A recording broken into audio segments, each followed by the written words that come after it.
Schulz may have been reluctant to adapt his characters to TV animation in the 50s, the 60s showed him the possibilities the medium offered. He began to see how the specials could allow him to tell certain stories that would never work in a comic strip, and he planned on taking full advantage of it. On March 28, 1971, Play It Again Charlie Brown became the first Peanut special to air in the new decade. It centered around Lucy's unrequited love for Schroeder. Lucy was able to get him a gig performing for the PTA. The only problem is that they want to hear rock and roll music instead of Beethoven. Charlie Brown, Snoopy, and Pigpen are more than happy to serve as his band, but Schroeder isn't sure he wants to become a rock star. It marked the first time a Peanut special didn't center around Charlie Brown. While not a bad special, Play It Again Charlie Brown proved to be a forgettable one. Schulz admitted in an interview with Penthouse that he never saw a finished copy of the special before it aired, saying, "It's my fault. I didn't go there often enough and work carefully enough with them." He promised to make up for Play It Again Charlie Brown with the next movie, Snoopy Come Home. Released on August 9, 1972, Snoopy Come Home would mark the animated debut of two major Peanuts characters, the first being Woodstock, who served as Snoopy's traveling companion. Like Snoopy, Woodstock's voice would be provided by Bill Melendez. The second character is Franklin, who plays a small role. The movie would be the first time Vince Guaraldi didn't write any of the music in the Peanuts production. Instead, the Sherman Brothers, who are famous for their work for Disney, were brought in to write the songs.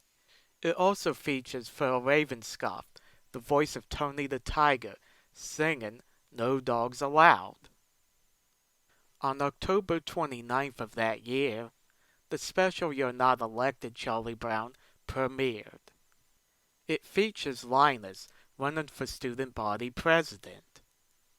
The special pokes fun at the election process all presidential candidates must go through to get elected. The funniest part was Lucy's frustration with people calling in to her talk radio show. The special marks the first animated appearance of Snoopy's Joe Cool persona. It also marks the first time Vince Guaraldi wrote the words to a song. That song would be Joe Cool, which he also sang. For someone who didn't normally sing, Guaraldi did a good job. Originally, the special was called You're Elected, Charlie Brown. They sing that in the opening theme, and Linus even says it at one point. During production, one of the animators pointed out the title didn't make sense. Not only did Charlie Brown not get elected, he doesn't even run. So they threw the word not in the title. Though the special was still advertised as You're Elected, Charlie Brown. The next special was There's No Time for Love, Charlie Brown. Released on March 11th, 1973, the special features the first animated appearance of Marcy. The special is about Charlie Brown, Sally, Marcy, and Peppermint Patty going on a field trip to an art museum, but end up in a supermarket. They don't even realize their mistake until much later. Given how bad modern art can be, it probably would be hard to tell the difference.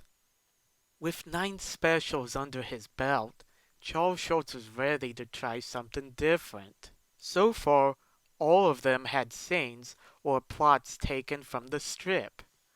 For his 10th special, Schulz wanted to tell an original story. he started to think about the food people prepare for Thanksgiving. He began to wonder what kind of meal Charlie Brown would make. Thus came of Charlie Brown Thanksgiving. Released on November 20th, 1973, the special shows Peppermint Patty inviting herself, Marcy, and Franklin over to Charlie Brown's house for Thanksgiving dinner.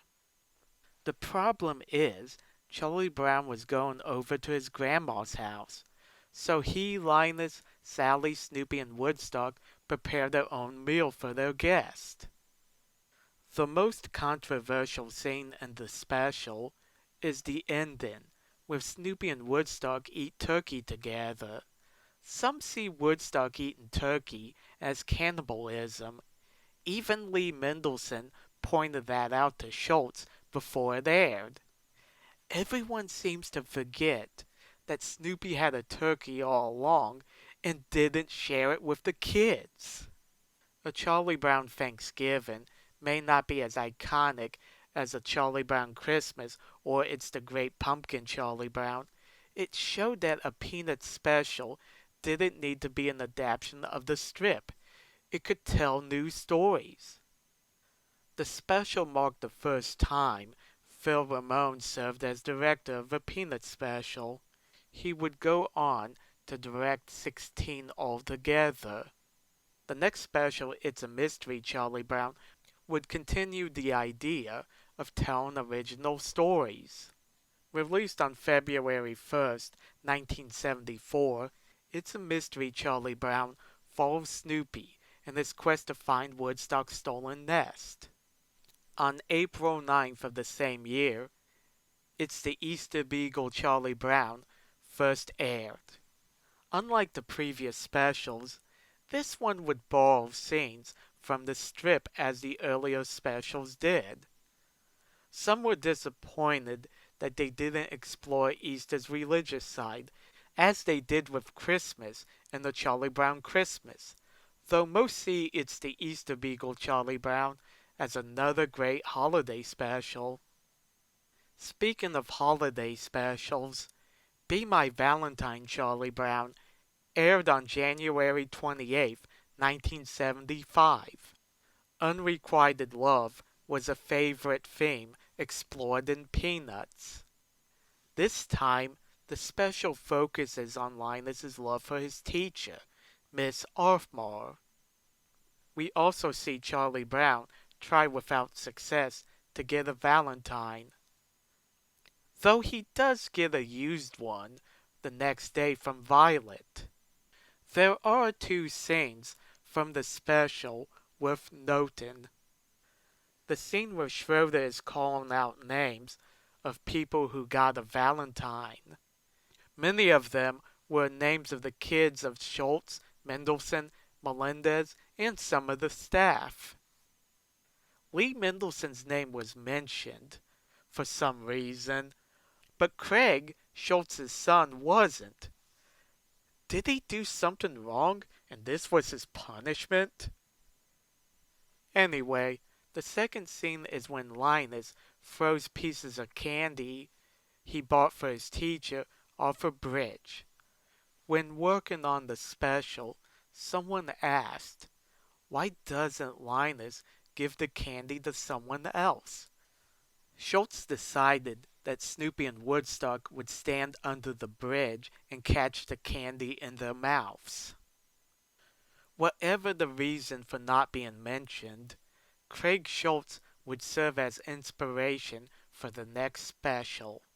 You see, Craig had taken an interest in a little-known sport called motocross.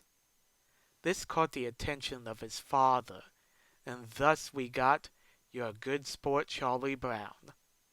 Premiering on October 28th, 1975, the special shows Charlie Brown, Peppermint Patty, and Snoopy competing in the motocross.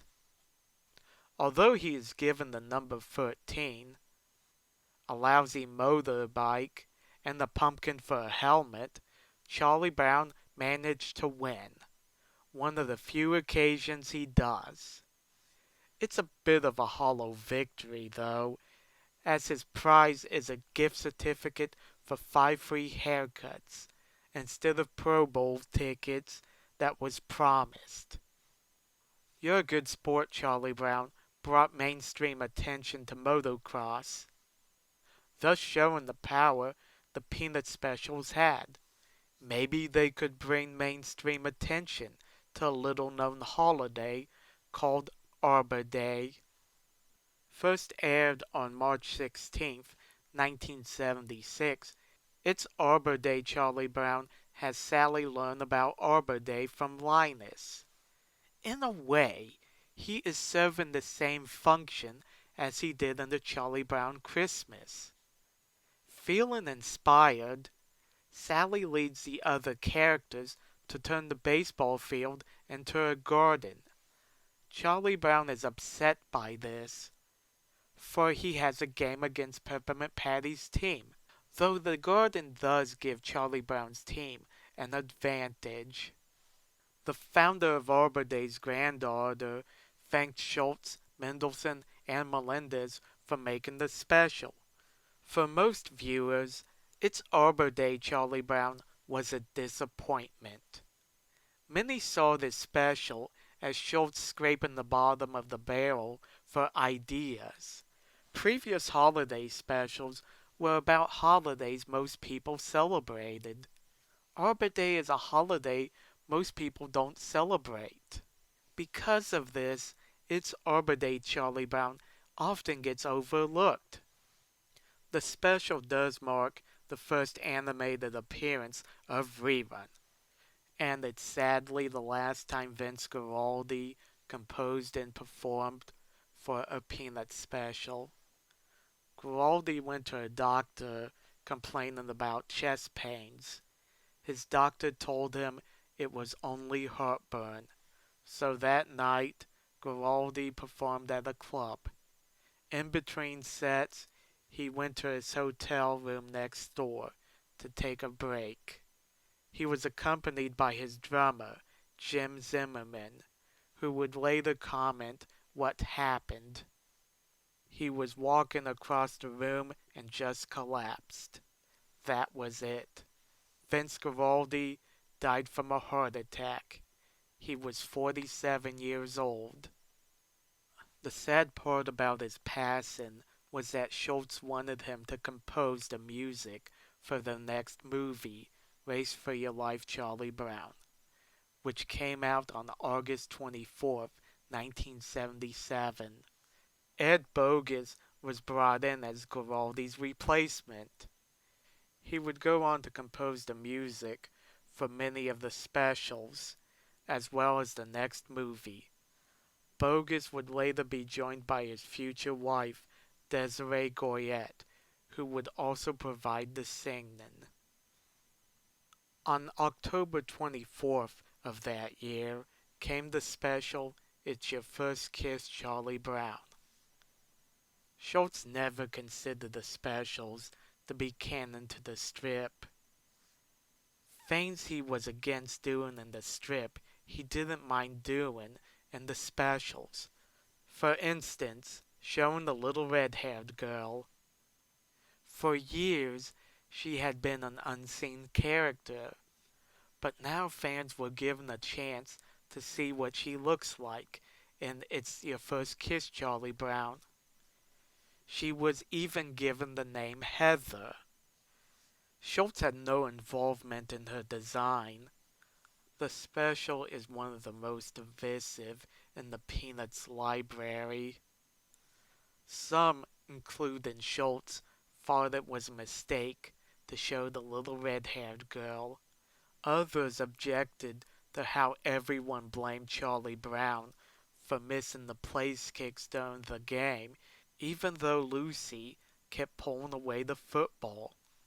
Re-airings of the special always dubbed out Peppermint Patty's remarks after Charlie Brown missed. During their vacation to Alaska with his wife Jeannie, Schulz visited a place with sled dogs. He noticed how the dogs were kept on short leashes. This got him to thinking how Snoopy behaves more like a human than a dog. What if Snoopy had to become a sled dog? What if he had to change his personality in order to survive? The result was What a Nightmare, Charlie Brown. First aired on February 23rd, 1978, this special only has Charlie Brown and Snoopy, making it the special with the least amount of Peanuts characters. What a Nightmare, Charlie Brown shows Snoopy having a nightmare about pulling a dog sled in Alaska after eating too many pizzas before bed. Throughout the special, Snoopy finds his usual antics aren't enough to help him in the situation he's in, so he starts to behave more like a real dog. The only dialogue comes from Charlie Brown, making What a Nightmare, Charlie Brown a mostly silent special. Although some sled dog owners criticize the portrayal of the sled dogs, What a Nightmare, Charlie Brown was a success. It became one of Charles Schulz and Lee Mendelssohn's favorite specials. In that same year, Schulz, Mendelssohn, and Melendez released an educational short called Toothbrushing. It was shown in schools to teach kids the importance of brushing their teeth. The final special that aired in the 70s was You're the Greatest, Charlie Brown. Premiering on March 19th, 1979, the special is about Charlie Brown, Snoopy, Marcy, and a kid named Freddie Fabulous competing in the decathlon. Even though Charlie Brown lost, the characters weren't hard on him. Peppermint Patty, who served as his coach, actually praised him throughout the special. This was probably done to make up for It's Your First Kiss, Charlie Brown, where everyone blamed him for losing the football game, even though it wasn't his fault. One interesting tidbit about You're the Greatest, Charlie Brown is that legendary voice actor Mel Blanc provided the grunts for Charlie Brown, making him one of the few adult voice actors to do a voice for a Peanuts animated project. Also in 1979, two more educational films were made. The first is It's Dental Philosophy, Charlie Brown, which discusses the importance of flossing. The second is Charlie Brown Clears the Air, which talks about the dangers of air pollution. This was made in collaboration with the American Lung Association and the EPA. During the 70s, the Peanuts characters were used in commercials to advertise for Dolly Madison treats. Schulz never held the Dolly Madison commercials in the same regards as he did with the Ford Falcon. He felt the commercials didn't treat his characters with dignity. Schulz had to accept it at the time, for Dolly Madison sponsored many of the specials. The 70s proved to be a big decade for the Peanuts characters' animation career. They appeared in 12 specials, 2 movies, and 3 educational films. That's more than they did the previous decade. Schulz was also starting to take risks by telling original stories. This didn't always give the best results, as we've seen with It's Your First Kiss, Charlie Brown. But without telling original stories, we wouldn't have gotten specials like What a Nightmare, Charlie Brown. Things were only going to get bigger. Thanks for watching. Let me know in the comments section what you guys think. And don't forget to like and subscribe. See you later.